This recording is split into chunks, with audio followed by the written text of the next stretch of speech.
Bonjour Alain Pigeot. Bonjour. Dans le journal Les Alpes-Mancelles, vous dites que vous êtes prêt à conduire une liste pour les prochaines municipales au Mans, avec dans cette liste des élus de droite, des élus de gauche et des représentants de La République En Marche. Est-ce que depuis cette annonce, des personnes vous ont appelé pour vous dire « Allez, banco, on y va » ? Il y a un certain nombre de contacts, il y a eu des réactions plutôt positives. Alors simplement, je corrige un petit peu le libellé que vous venez de lire. Conduire la liste, non, pour l'instant, c'est ouvrir des discussions, des négociations, pour faire en sorte que la politique nationale ait une répercussion au niveau du conseil municipal du Mans.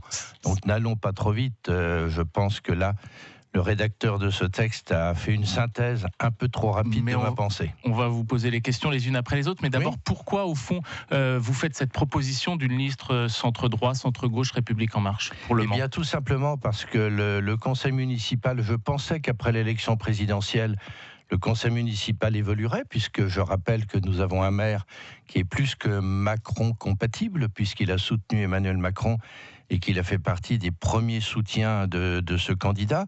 Donc j'ai constaté avec un peu de désolation que postérieurement à l'élection présidentielle, le conseil municipal du Mans raisonnait et fonctionnait toujours sur les mêmes bases. Donc à aujourd'hui, je trouve que c'est un peu surréaliste d'avoir un conseil municipal avec un maire qui est macroniste, si ça se dit, avec une majorité de gauche qui est théoriquement contre le gouvernement, avec un centre et une droite qui reste un peu silencieux parce qu'on ne prend pas trop position. Donc moi je considère qu'aujourd'hui, il faut tirer les conséquences d'un certain nombre d'événements et que pour les municipales en 2020, il faut qu'il y ait une liste menée par je ne sais qui à aujourd'hui, je le dis très clairement, mais qui regroupe cette majorité gouvernementale et ça me paraîtrait tout à fait logique. Et est-ce qu'avant cela, il ne faut pas d'abord constituer un groupe au conseil municipal au Mans qui reprendrait Alors là, par contre, dans l'interview auquel vous faites référence, c'est ce que j'ai dit, il faut dans l'immédiat constituer un groupe. Et il y a un certain nombre de conseillers municipaux qui sont prêts à le faire, mais j'ai l'impression qu'on est un peu timide. Il faut vaincre cette timidité, il faut y aller. Vous secouez le prunier ce matin, c'est ça ? Oui, parce que je pense que c'est nécessaire. Et alors, vous évoquiez les personnes qui se montraient intéressées. Elles se situent où, ces personnes ? Qui sont-elles ? Dans ceux qui ont soutenu Emmanuel Macron au départ, qui ont rejoint déjà La République En Marche ou qui sont sur le point de le faire. Donc actuellement, la réponse est positive. Et vous-même, Alain Pigeot, vous vous situez où politiquement ? Vous savez qu'en France, on aime bien mettre des étiquettes. Vous êtes complètement du côté de La République En Marche maintenant ? Oui, pour la raison suivante, c'est que moi je suis historiquement, alors c'est un peu vieux, c'est des vieux souvenirs, j'étais UDF. À une époque, on m'a dit il faut rejoindre l'UMP parce que l'UMP va regrouper la droite et le centre. Aujourd'hui, les Républicains regrouper le centre, je n'en suis pas convaincu. Donc je reste fidèle au centre et il me semble que le centre se retrouve beaucoup plus dans la démarche d'Emmanuel Macron que dans la démarche de Laurent Wauquiez. L'UMP, c'est de l'histoire ancienne ? Oui. Vous n'avez plus votre carte aux Républicains ?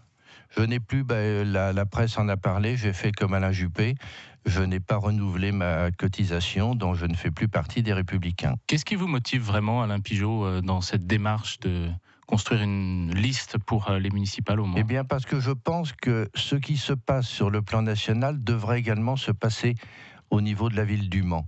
Je pense qu'une autre majorité devrait pouvoir gouverner la ville du Mans et que cette majorité pourrait être porteuse d'un certain nombre d'idées. Je considère qu'actuellement, et là je vais paradoxalement critiquer un peu le maire en place, même s'il a soutenu Emmanuel Macron, je pense que là, dans le cadre de ce mandat, la ville du Mans manque de projets porteurs, significatifs pour son développement, significatifs pour son attractivité.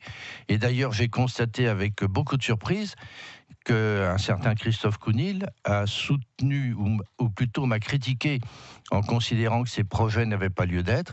Et quand il a été dans votre studio, il a dit oui, effectivement, je suis candidat et je pense que Le Mans mérite des projets significatifs.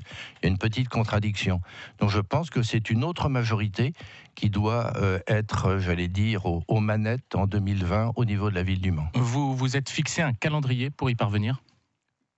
Eh bien, des contacts que j'ai actuellement, je pense qu'il y a un calendrier qui va se dégager. C'est d'avoir une situation claire au cours du second semestre 2018. Après, ça ferait grosso modo 15-16 mois de campagne, ce qui me paraît raisonnable. Merci Alain Pigeot, conseiller municipal d'opposition au Mans. Vous voulez donc construire une liste de La République En Marche aux prochaines élections municipales. Bonne journée. Vous aussi.